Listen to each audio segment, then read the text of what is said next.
feelings like? What are some of those situations like? So say you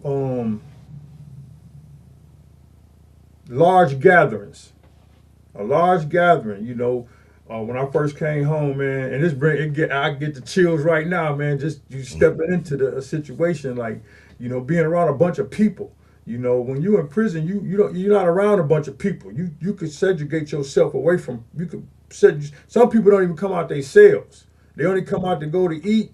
You take a shower, go back to their cell. They not, so the anxiety, some of the anxieties that can take effect, that took effect with me was being around a crowd of people, man. And then uh that was one thing, like going downtown and walking in the crowd, standing in the line. It took a while for me when I got my to go out of town again to get a passport and go to get on a plane, standing in that line, going through the metal detectors at certain facilities like the airport, the hospital, and stuff like that. That kind of bring back a trigger to you going through the motions in prison. Yeah, for sure. Especially going being around law enforcement. You gonna feel edge around being around the police. You know what I'm saying? Because it can trigger the security aspect of a guard. You know what I'm saying? And things of that kind of raised my anxiety up. I had to learn how to know that they're not here for me.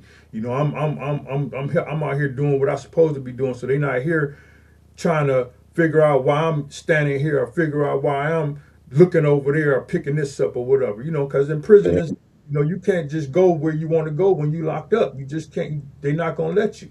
You Yeah, know. for sure. And even with coming out in here to society, man, being approached by the police sometimes, uh, while in prison, some people don't have respect for the police in prison or the guards because of the mistreatments and the mishap that some of those individuals have put on some of not just my yourself but other inmates. You see them abusing them in a way that you want to help, but you can't help because if you help, a situation can occur. So that's things that being around situations like that, man, can cause anxiety and stuff at first. When I first came home, that's how it was for me until I learned how to deal with navigating through what I need to navigate through to be a productive citizen. Yeah, I had similar experiences too, like the anxiety, just the overall feeling of just at any moment something can happen and I can get sent back. Being on parole, you know, having to check in immediately, that I remember